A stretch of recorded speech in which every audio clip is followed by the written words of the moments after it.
Hi అండి, అందరూ ఎలా ఉన్నారు? Welcome back to our channel Sri Lakshmi creations 111. ఈరోజు మంచి రెసిపీని అయితే మేము ముందుకు తీసుకొచ్చానండి.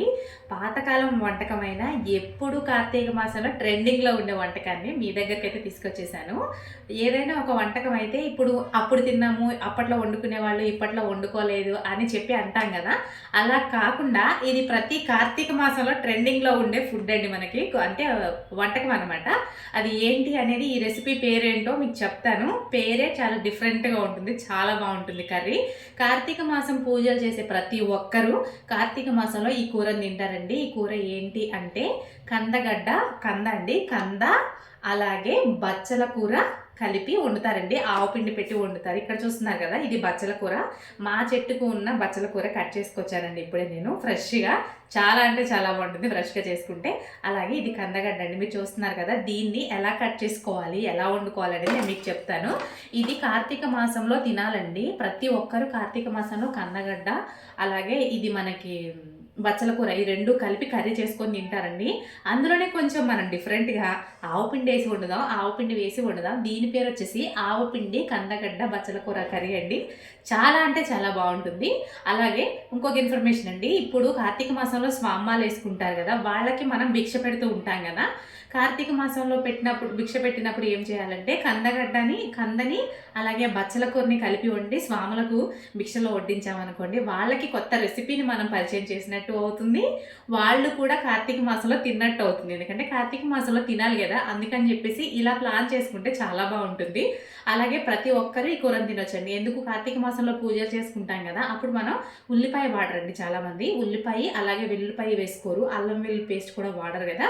అందుకని చెప్పేసి ఈ కూరలో మనం ఉల్లిపాయ వేయము, అలాగే అల్లం వేయము, వెల్లుల్లిపాయ కూడా వేయం. కాబట్టి మనం ఈ కూరని కార్తీక మాసంలో తినాలన్నమాట. అందుకని చెప్పి చెప్తున్నాను. ఈ కూర చాలా బాగుంటుంది. ఎలా చేసుకోవాలి ఏంటి అనేది ఈ వీడియోలో మీకు చూపించేస్తాను. వీడియోలోకి వెళ్ళిపోదాం రండి. ఇక్కడ తీసేసానండి. దీన్ని ఎలా కట్ చేసుకోవాలి ఇప్పుడు నేను మీకు చూపిస్తాను. ఇలాగే కట్ చేసుకోవాలండి నేను చూపించిన విధంగా. కంద కట్ చేసుకునేటప్పుడు ముందు ప్రాసెస్ అంటే ఏంటి అంటే స్పెషల్ అండి. కంద కట్ చేసినప్పుడు కంపల్సరీ కొంచెం ఆయిల్ని వేసుకోవాలి చేతికి. కందని కట్ చేసినప్పుడు చేతులు దురద వస్తాయండి. అందుకని చెప్పేసి ఆయిల్ని అయితే ఇలా చేతికి అప్లై చేసుకోవాలి. ఇది కంపల్సరీ గుర్తుపెట్టుకోవాల్సిన విషయం. అందరూ కూడా కంద వండే వాళ్ళందరికీ చాలామందికి తెలుసండి, కంద తినే వాళ్ళకి తెలియని వాళ్ళ కోసం అయితే ఇది చెప్తున్నాను. ఈ టిప్పు ఇలా కట్ చేసుకుంటాం కదా. దీనికి ఒక సామెత కూడా ఉంది కంద మీద. కందకు లేని దురద కత్తిపీటకు ఎందుకు అని అంటారు శాస్త్రంలో, అదే సామెతలో. ఈ సామెతని కానీ ఎవరైనా వినుంటే నాకైతే కామెంట్ చేసేయండి. విన్నామక్క అని ఏదైనా మీరు కామెంట్ చేసి చెప్పండి. అలాగేనండి, కందకు లేని దురద కత్తిపీటకు ఎందుకు అంటారు. ఈ కంద మనము ఇలా డైరెక్ట్గా ఆయిల్ అప్లై చేసుకోకుండా కట్ చేసామనుకోండి, చేతులు దురదొస్తాయి అనమాట. అందుకని చెప్పేసి కందకు లేని దురద కత్తిపీటకు ఎందుకు అని చెప్తారనమాట పెద్దవాళ్ళు. నేను మీకు చెప్తున్నాను కదా, మీరు ఎవరైనా వింటే కామెంట్ చేసేయండి. ఈ సామెత ఎవరైనా ఉంటే ఇప్పుడు ఫస్ట్ దీనిపైన ఉన్న పొట్టుని మనమైతే చెక్కేసుకోవాలండి. పైన కొంచెం దలసరగానే చెక్కోవాలి.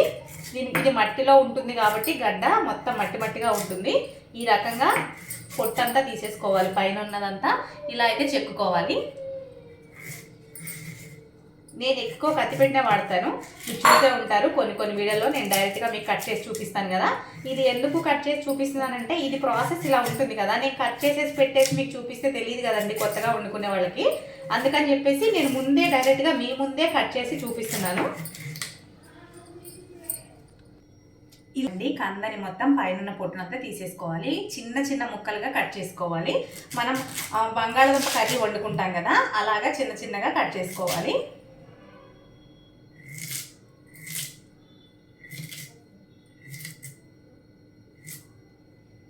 ఈ సైజులో అయితే సరిపోతాయి మనకి. అన్నీ ఇలాగే కట్ చేసుకోవాలండి. కట్ చేసుకొని మనం ఉడికించుకోవాలి.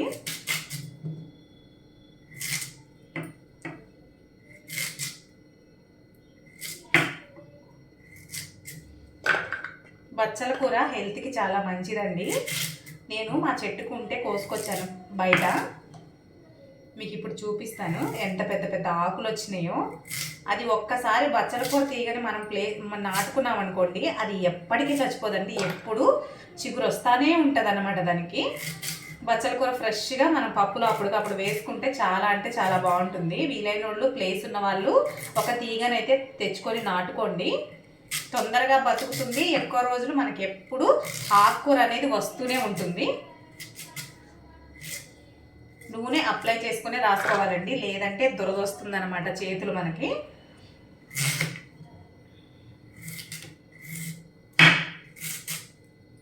ఇలా కట్ చేసేసుకోవాలండి చిన్న చిన్న ముక్కల్లాగా.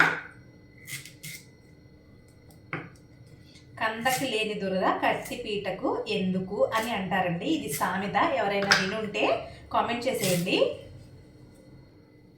ఇలా చిన్న చిన్న ముక్కలుగా కట్ చేసుకోవాలండి. వీటిని మనం ఉడికించుకోవాలి. కందని అలాగే బచ్చల కూరని కట్ చేసుకొని ఉడికించుకోవాలండి. అది ఎలా ఉడికించుకోవాలో చూపిస్తే, ఇవి కడుక్కొని నీళ్లు పోసుకొని గ్యాస్ మీద అయితే పెట్టేసుకుందాం. వాటర్ వేసుకొని మనకు ఈ ముక్కలు 80% ఉడకాలండి. అప్పుడే మనం కూర తాలింపు అయితే వేసుకోవచ్చు. ఇప్పుడు మనం స్టవ్ ఆన్ చేసేసి ఇవైతే ముక్కలు ఉడికించేసుకుందాం మూత పెట్టేసుకొని. తర్వాత మనం బచ్చల కూరను అయితే కట్ చేసుకుందాం.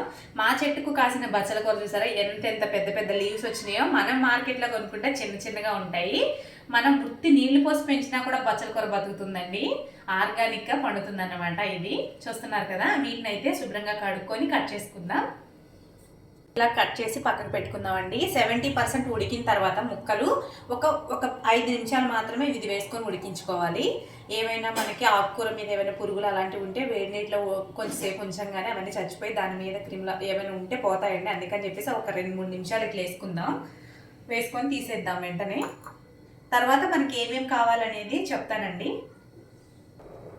మనకి కావలసినవి అండి నేను చెప్తాను ఏమేమి కావాలో. పచ్చిశనగపప్పు, ఆవాలు, పొట్టు మినపప్పు అండి. ఇక్కడ ఆవాలు తీసుకున్నాం. మనం ఆవపెట్టిన కంద బచ్చల కూర వండుతున్నాం కదా. ఇక్కడ మనం ఈ ఆవాల్ని లాస్ట్లో మిక్సీ పెట్టుకొని ఒకటే ఒక స్పూన్ వేసుకుందామండి. లాస్ట్లో కూర మొత్తం చల్లారిపోయిన తర్వాత వేసుకోవచ్చు. ఇష్టం లేని వాళ్ళు వదిలేయండి, ప్రాబ్లం ఉండదు. టేస్ట్ అయితే చాలా బాగుంటుంది. ఆవు పిండితో వేసుకుంటే ఆవు పెట్టిన కంద బచ్చల కూర కూడా చాలా బాగుంటుంది. అలాగే కరివేపాకు, పచ్చిమిర్చి, చింతపండు గుజ్జు అండి ముందే తీసి పెట్టుకున్నాను, నానబెట్టి గుజ్జు తీసి పెట్టుకున్నాను. మనకి ఇక్కడ వెల్లుల్లిపాయ కానీ ఉల్లిపాయ కానీ లేదండి. అందుకే కార్తీక మాసంలో తినాలి అని చెప్తారు. అలాగే మనం ఉసిరు చెట్టు కింద భోజనాలు చేస్తాం కదా, అంటే వన భోజనాలకు వెళ్తాం కదా, అక్కడ కూడా కంపల్సరీ ఈ కూరను అయితే వడ్డిస్తారండి. ఎందుకు అంటే శ్రేష్టం అని చెప్పి చెప్తారనమాట. కంద బచ్చల కూర కంపల్సరీ తినాలి అని చెప్తారు. అందుకని చెప్పేసి మనకి వన భోజనాలలోని కంద కూరనైతే వడ్డిస్తారు. ఇప్పుడు మనం కంద బచ్చల కూర ఆవపెట్టి ఎలా వండుకోవాలో ఈ వీడియోలో నేను మీకు చూపిస్తాను. చాలా అంటే చాలా బాగుంటుంది. మీరు కూడా ఒకసారి ట్రై చేయండి. ఈ కూర ఎలా వండుకోవాలి, ఏమేం పదార్థాలు కావాలనేది ఈ వీడియోలో నేను మీకు చెప్తాను కదా. ఇది ఒక 2-3 నిమిషాలు ఇట్లా వేసుకుందాం. వేసుకొని తీసేద్దాం వెంటనే. తర్వాత మనకి ఏమేమి కావాలనేది చెప్తానండి. మనకి కావలసినవి అండి నేను చెప్తాను ఏమేమి కావాలో. పచ్చిశనగపప్పు, ఆవాలు, పొట్టు మినపప్పు అండి. ఇక్కడ ఆవాలు తీసుకున్నాం. మనం ఆవపెట్టిన కంద బచ్చల కూర వండుతున్నాం కదా. ఇక్కడ మనం ఈ ఆవాల్ని లాస్ట్లో మిక్సీ పెట్టుకొని ఒకటే ఒక స్పూన్ వేసుకుందామండి. లాస్ట్లో కూర మొత్తం చల్లారిపోయిన తర్వాత వేసుకోవచ్చు. ఇష్టం లేని వాళ్ళు వదిలేయండి, ప్రాబ్లం ఉండదు. టేస్ట్ అయితే చాలా బాగుంటుంది. ఆవు పిండితో వేసుకుంటే ఆవు పెట్టిన కంద బచ్చల కూర కూడా చాలా బాగుంటుంది. అలాగే కరివేపాకు, పచ్చిమిర్చి, చింతపండు గుజ్జు అండి ముందే తీసి పెట్టుకున్నాను, నానబెట్టి గుజ్జు తీసి పెట్టుకున్నాను. మనకి ఇక్కడ వెల్లుల్లిపాయ కానీ ఉల్లిపాయ కానీ లేదండి. అందుకే కార్తీక మాసంలో తినాలి అని చెప్తారు. అలాగే మనం ఉసిరు చెట్టు కింద భోజనాలు చేస్తాం కదా, అంటే వన భోజనాలకు వెళ్తాం కదా, అక్కడ కూడా కంపల్సరీ ఈ కూరనైతే వడ్డిస్తారండి. ఎందుకు అంటే శ్రేష్టం అని చెప్పి చెప్తారనమాట. కంద బచ్చల కూర కంపల్సరీ తినాలి అని చెప్తారు. అందుకని చెప్పేసి మనకి వన భోజనాలలోని కంద కూరనైతే వడ్డిస్తారు. కంద ముక్కలను అయితే ఇలా ఉడికించుకోవాలి. ఇవి 70% కుక్ అవ్వాలండి. అప్పుడు మనం బచ్చల కూరను అయితే యాడ్ చేసుకుందాం. ముక్కలు అయితే ఉడికిపోయినాయి అండి. ఇప్పుడే బచ్చల కూర వేసాను, ఇది కూడా ఉడికిపోయింది. కొంచెం ఇట్లా లైట్గా ఉడికితే సరిపోతుందండి, ఎక్కువ అవసరం లేదు. ఈ వాటర్ తీసేసి ముక్కలను అయితే సపరేట్ చేసేసుకుందాం. మనకి ముక్క అయితే ఉడికిపోయిందండి, ఇలా సరిపోతుంది. ఇప్పుడు మనం నెక్స్ట్ ప్రాసెస్లోకి అయితే వెళ్ళిపోదాం. మనకి ఇవి వాష్ చేసుకున్నామండి, వాటర్ అయితే తీసేసాము, ముక్కలు అయితే ఉడికిపోయినాయి చూసారు కదా. 80% ఉడికితే సరిపోతుంది. నెక్స్ట్ ప్రాసెస్ అయితే చూసేద్దాం. నెక్స్ట్ మూకుని కడాయిని అయితే పెట్టుకొని ఆయిల్ అయితే వేసుకుందామండి.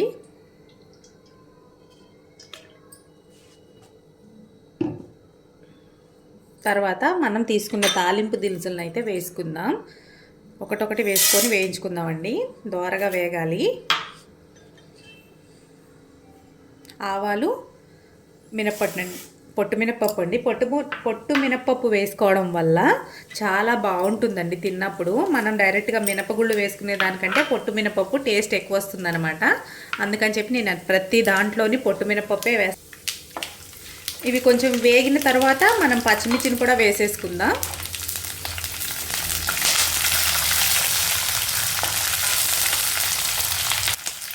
ఇప్పుడే మనకి కూరకి తగినంత పసుపునైతే వేసుకోవాలి.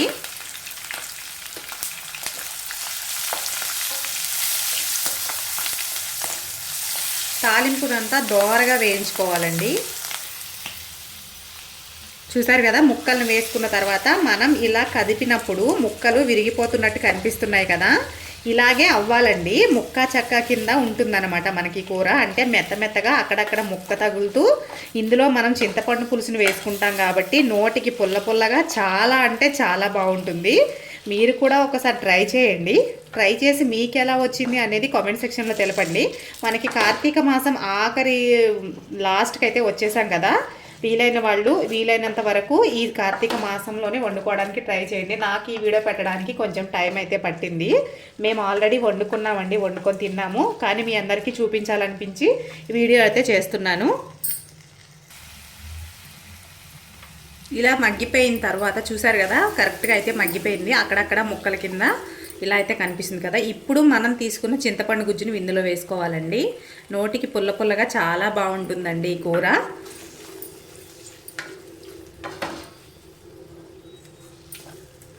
కార్తీక మాసంలో తినాలి కాబట్టి తిన్నట్టు ఉంటుంది. నోటికి పుల్లగా కమ్మగా చాలా బాగుంటుందండి. ట్రై చేయండి మీరు కూడా.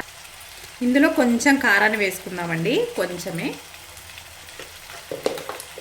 కారాన్ని వేసుకొని ఒకసారి మిక్స్ చేసుకుందాం. ఎక్కువ వేసుకునే పని లేదండి, ఆల్రెడీ మనం పచ్చిమిర్చి వేసాం కాబట్టి కొంచెం వేసుకుంటే సరిపోతుంది.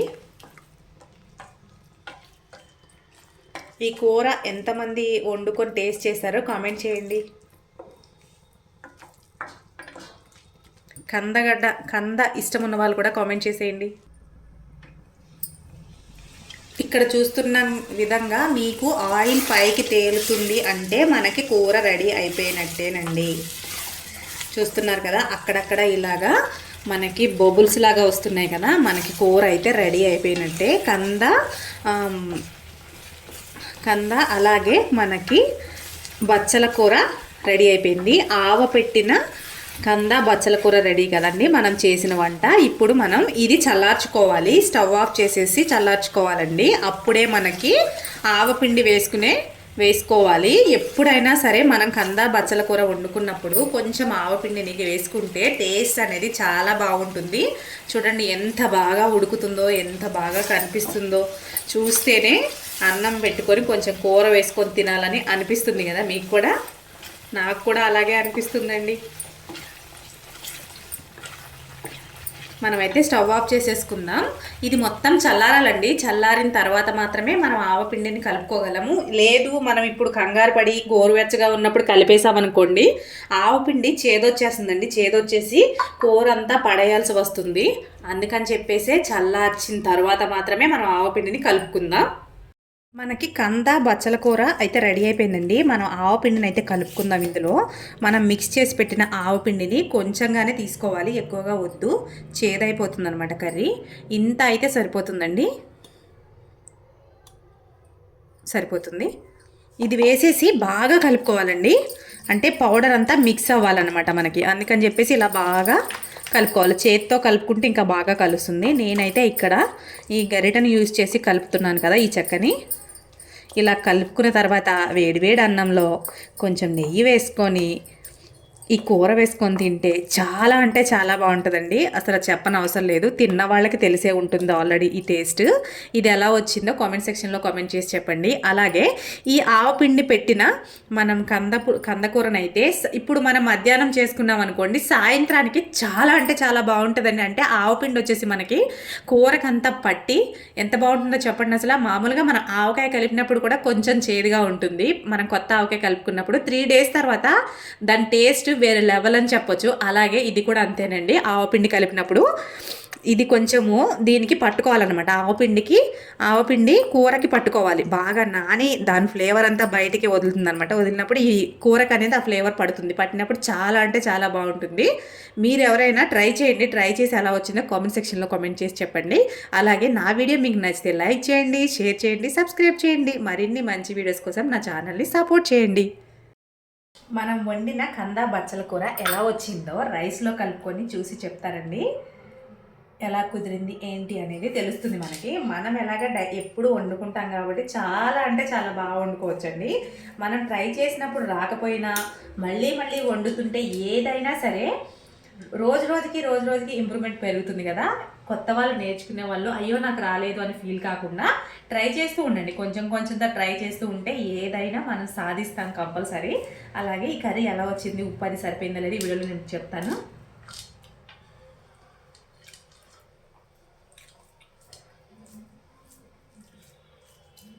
పుల్లగా తింటుంటే ఆవపిండి టేస్ట్ తగులుతూ సూపర్ ఉందండి, చాలా బాగుంది.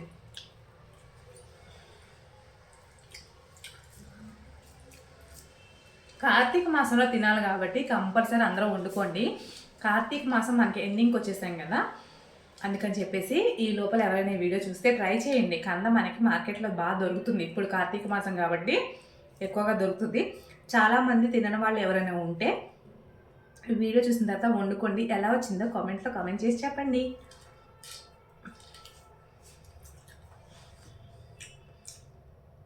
అక్కడక్కడ మనం తాలింపు ఎక్కువ వేసుకున్నాం కదండి. తాలింపు ఎక్కువ వేసుకుంటే మనం నవ్వినప్పుడు పొల్లగా కమ్మగా కరకరలాడుతూ చాలా బాగుంటుంది. మీరు కూడా ఒకసారి ట్రై చేయండి.